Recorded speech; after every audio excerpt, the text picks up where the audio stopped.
Барлықтарыңызға сәлем. Сіздермен бірге Сманова Меруерт YouTube арнасы. Бүгін сіздерге көрсетейін деп отырған керемет құрақ үлгім. Дәл осы құрақты тігіп үйренетін боламыз.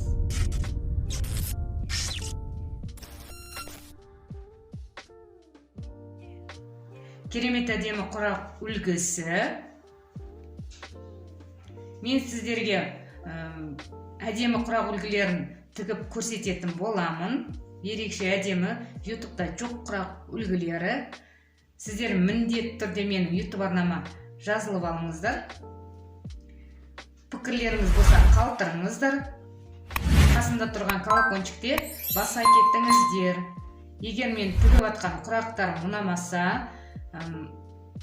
ұнап жатса лайк басыңыздар, ұнамаса дизлайк басыңыздар. Мен содан біліп отыратын боламын. Егер пікірлеріңіз болса, жаза жүріңіздер. Қолдап жүрсеңіздер, мен әрқашан әдемі видеолар түсіруге тырысатын боламын. Ал енді құрақ тігу үшін бізге астына қоятын бөз мата керек. Мен үйде қаншалықты мата бар, соларды құрап тіктім. Дәл осындай бөз матаның үстіне әдемі құрақ тігіледі. Бұл бөз мата қойылған құрағымыз өте сапалы, жақсы шығатын болады.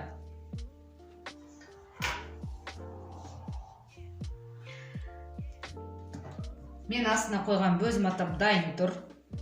Матамыз біздің жұмсақ болмау керек, қатты мата болу керек. Ал менде мына матам кішкене жұмсақтау екен, оған мына кусоктарды қойсақ болады. Өйткені үйде қиынды маталар көп. Ал енді қалай тігілу керек екенін мұқият көріп, тігіп үйреніп алсаңыздар, керемет әдемі құрақ түрі. Ол үшін бізге ортасында квадраттар үшеу керек. Бізде ені 3 сантиметр, ұзындығы ұзын болып қалатын лентаны дәл осылай көз мөлшерімен квадрат жасап кесіп алатын боламыз.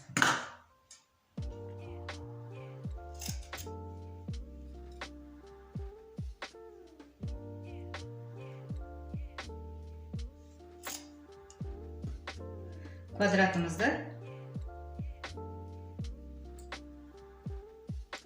дәл осылай кесіп дайындап алатын боламыз.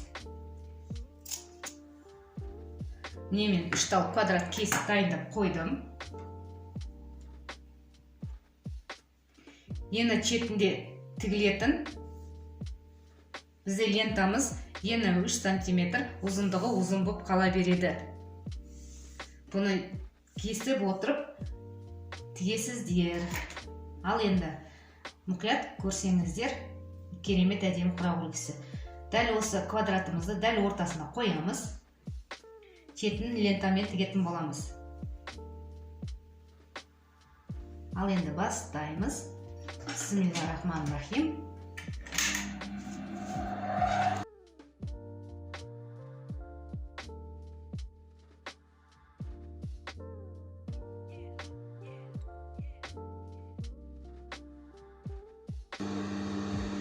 Бізде ортасында квадратпен ақ лентамызды, молочка лентамызды тігіп алдық. Енді келесі лентамызды тігетін боламыз.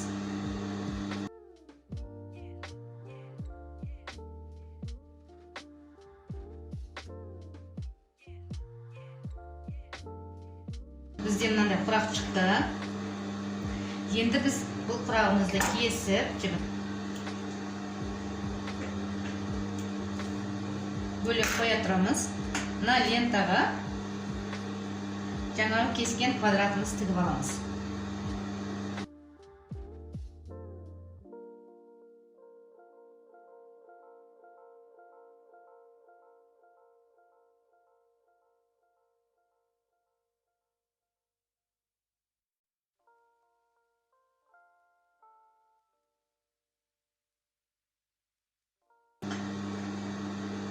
Дәл осылай лентамызды тігіп алдық, квадратымызды.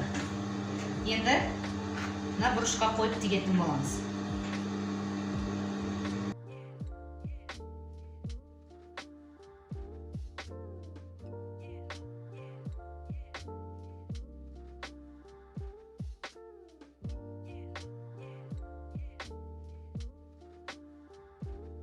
бізде дәл осылай құрақ шықты.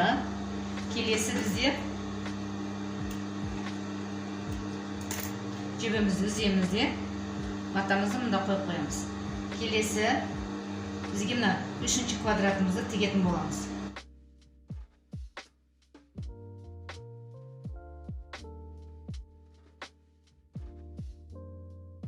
Келесі былай өлшеп аламыз да мына артық матамызды кесіп алып тастаймыз.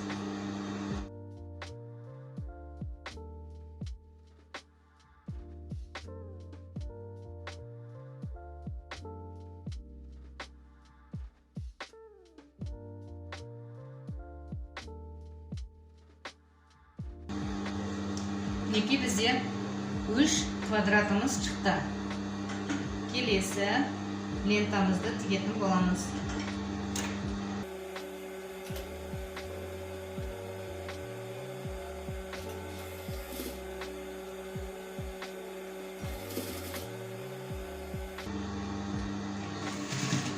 Егер менің құрақтарым сіздерге ұнап жатқан болса, керемет әдемі құрақ үлгілерін тігіп үйреніп жүрсеңіздер,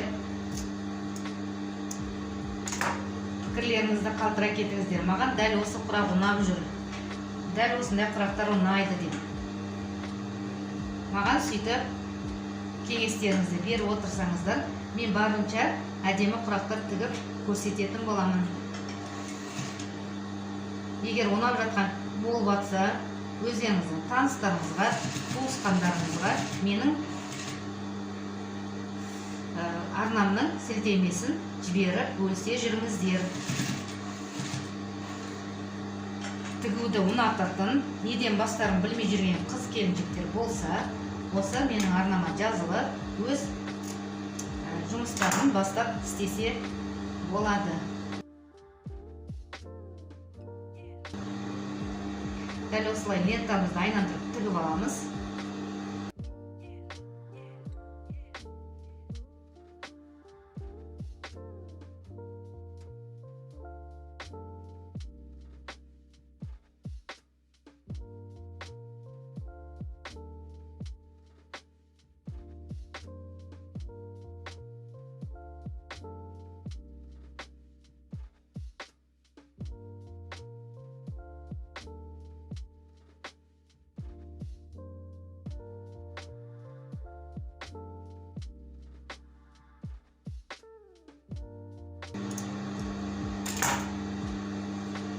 Мінекей, бізде керемет әдемі құрақ үлгісі шықты.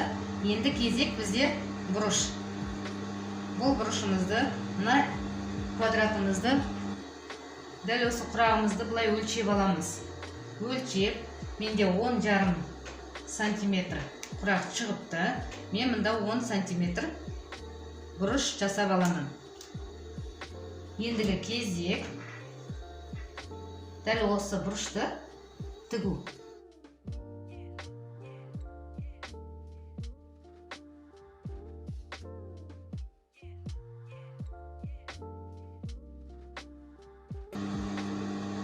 Бұрышымызды тігіп алдық. Енді келесі бұрышымызды тігетін боламыз.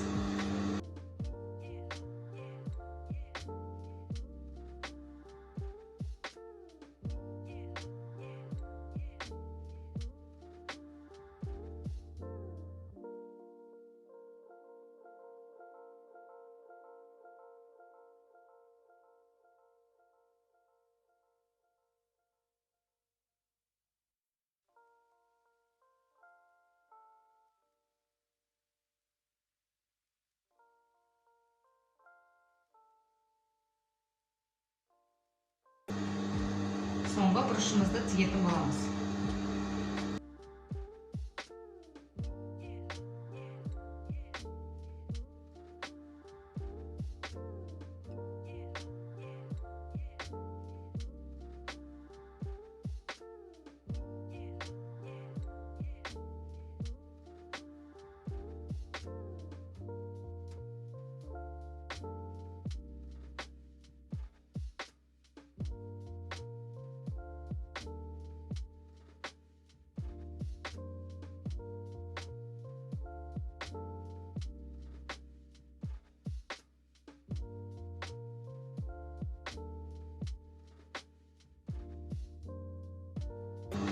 мінекей біз бұрышымызды тігіп алдық.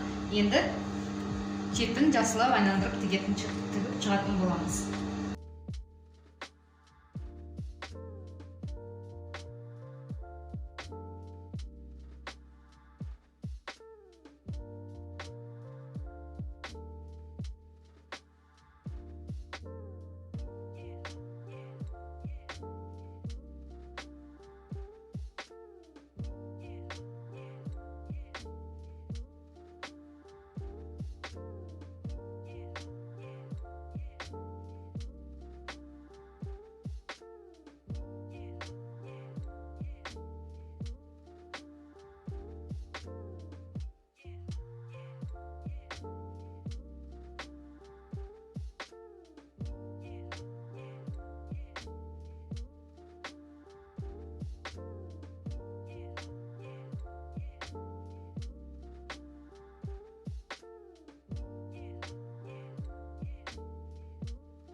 Мінекей бізде керемет әдемі құрақ үлгісі шықты.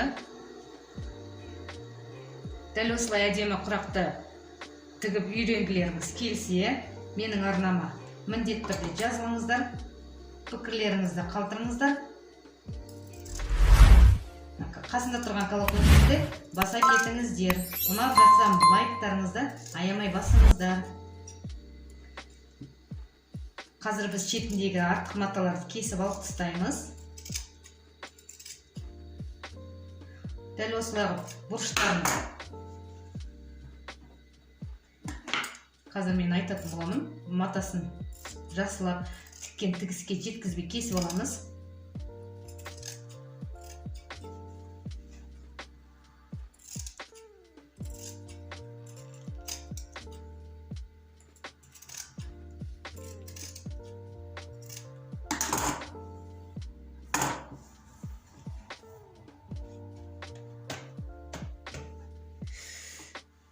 Мінекей бізде керемет әдемі құрақ үлгісі шықты.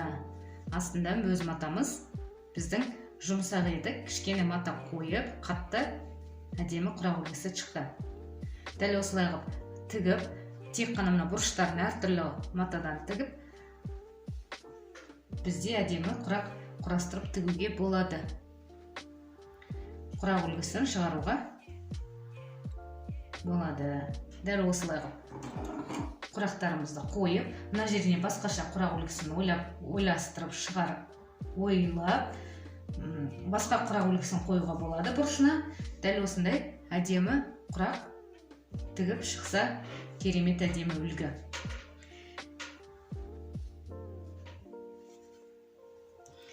Дәл осылай құрақтарды жақсылап тігіп үйрену үшін менің арнама міндетті түрде жазылыңыздар. Мен қайталап айтудан жалықпаймын, өйткені арнаны жүргізіп отырғандықтан менің арнама қолдау көрсетіп, қазақтың өнерін бағалап жүріңіздер.